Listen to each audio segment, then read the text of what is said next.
ত্রয়োদশ জাতীয় সংসদ নির্বাচনের সকাল গড়িয়ে দুপুর, দুপুর গড়িয়ে এখন বিকেল হতে চলেছে। এরই মধ্যে রাজশাহীর যে ৬টি আসন রয়েছে সেই ৬,১১৮ জন ভোটার তাদের ভোটাধিকার প্রয়োগ করছেন এবং রাজশাহীতে ৭৭৮টি যে কেন্দ্র রয়েছে সেই কেন্দ্রের আমরা বেশ কয়েকটি কেন্দ্র ঘুরেছি। সেখানে দেখেছি স্বতঃস্ফূর্ত যে ভোটারদের উপস্থিতি, দীর্ঘ লাইনে দাঁড়িয়ে নারী এবং পুরুষ তারা ভোটাধিকার প্রয়োগ করছেন।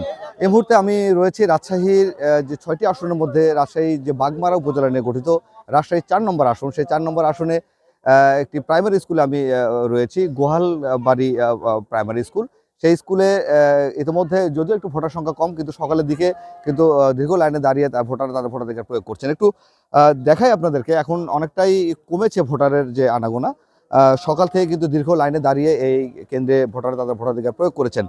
এই কেন্দ্রে মোট ভোটার সংখ্যা হচ্ছে ৩,১৯,৯০৯ জন ভোটার তারা ভোটাধিকার প্রয়োগ করছেন। সেখানে প্রার্থী রয়েছেন এখন বর্তমানে ৩ জন প্রার্থী, অর্থাৎ যদিও ৪ জন প্রার্থী এই আসনে ছিলেন, বিএনপি মনোনীত প্রার্থী এবং জামায়াত ইসলামী মনোনীত প্রার্থী সহ আরও একজন মনোনীত প্রার্থী এখানে ছিলেন। কিন্তু ঠিক নির্বাচনের ২-৩ দিন আগে একজন প্রার্থী তিনি নির্বাচন থেকে সরে গেছেন, যার ফলে রাজশাহীর এই আসনটিতে মোট ৩ জন প্রার্থী এখন প্রতিদ্বন্দ্বিতা করছেন। সকাল থেকে নির্ধারিত সময়ে ভোট গ্রহণ শুরু হয়েছে এবং নিরবচ্ছিন্নভাবে ভোট গ্রহণ চলবে এবং এখনও সে ভোট গ্রহণ চলছে।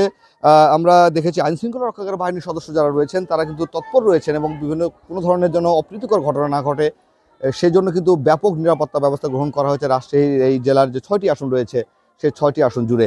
এবং আমরা দেখেছি প্রায় ১৭,০০০-এরও অধিক আইনশৃঙ্খলা রক্ষাকারী বাহিনীর সদস্য তারা কিন্তু নিয়োজিত রয়েছেন। সেই সাথে তার মধ্যে ৩৮ প্লাটুন বিজিবি রয়েছেন এবং সেনাবাহিনীর সদস্য সহ পুলিশ র্যাবের সদস্য যারা রয়েছেন, সাথে রয়েছেন আনসার সদস্য যারা গুরুত্বপূর্ণ ভূমিকা পালন করে থাকেন নির্বাচন কেন্দ্রগুলোতে, বিশেষ করে বুথগুলোতে পালন করে থাকেন। সেখানে প্রায় ১০,০০০-এরও অধিক আনসার সদস্য তারা কিন্তু মোতায়েন রয়েছেন। রাজশাহীর এই ৪ নম্বর যে আসনটি রয়েছে এটি অত্যন্ত গুরুত্বপূর্ণ একটি আসন। সেই আসনে যে ৩টি প্রার্থী তারা প্রতিদ্বন্দ্বিতা করছেন, আমরা ভোটারদের সঙ্গে কথা বলেছিলাম, তারা যেমনটি আমাদের জানাচ্ছিলেন যে মূলত বিএনপি মনোনীত প্রার্থী জিয়াউর রহমান এবং জামাত মনোনীত প্রার্থী যিনি রয়েছেন মূলত তাদের মধ্যেই এই ভোট যুদ্ধটি মূলত হবে এবং সেটি নিয়েই কিন্তু ভোটারদের মধ্যে নানান ধরনের হিসাবপত্র রয়েছে। আমরা দেখেছি যে এই ভোটটাকে নির্বিঘ্ন এবং উৎসবমুখর করতে আইনশৃঙ্খলা রক্ষাকারী বাহিনীর সদস্য যারা রয়েছেন তারা কিন্তু তৎপর রয়েছেন এবং বিশেষ করে সেনাবাহিনীর সদস্য যারা রয়েছেন তারা কিন্তু সকাল থেকে, অর্থাৎ ভোট শুরুর আগে থেকে তারা কিন্তু বিভিন্ন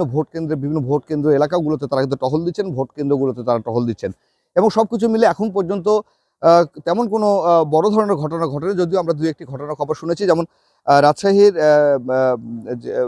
যেটি ৫ নম্বর যে সংসদীয় আসনটি রয়েছে সেই সংসদীয় আসনে ২টি কেন্দ্রে, তার মধ্যে একটি কেন্দ্রে কিন্তু সেখানে একটু ২টি স্বতন্ত্র প্রার্থী এবং বিএনপি প্রার্থীর মধ্যে একটি হাতাহাতির ঘটনা ঘটেছে। সেই সাথে সাথে বানেশ্বরের একটি কেন্দ্রে সেখানে একজন প্রার্থীর এজেন্ট টাকা দিয়ে ভোট কেনার যে অভিযোগ করাতে স্থানীয় যারা ওখানে উপস্থিত ছিলেন তারা তাদেরকে ধাওয়া দিয়েছিলেন এবং পাশাপাশি ২-১টি কেন্দ্রে এরকম ভোট কেন্দ্রে আসার জন্য বাধা দেওয়ার এরকম ছোটোখাটো যে অভিযোগ সেটি কিন্তু পাওয়া গেছে। এছাড়া বড় ধরনের তেমন কোনো অপ্রীতিকর ঘটনার খবর কিন্তু আমাদের কাছে নেই।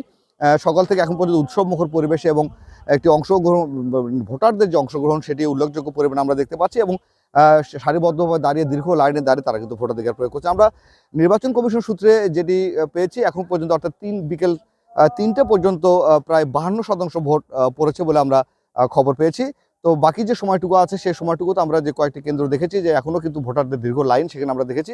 তো আরও সংখ্যা বাড়বে এবং এখন পর্যন্ত কোনো অপ্রীতিকর ঘটনা ছাড়াই নির্বিঘ্নে ভোটাররা তাদের ভোটাধিকার প্রয়োগ করছেন। তো এই ছিল রাজশাহীর বাগমারা রাজশাহী সংসদীয় আসন ৪ থেকে নির্বাচনের সর্বশেষ খবর।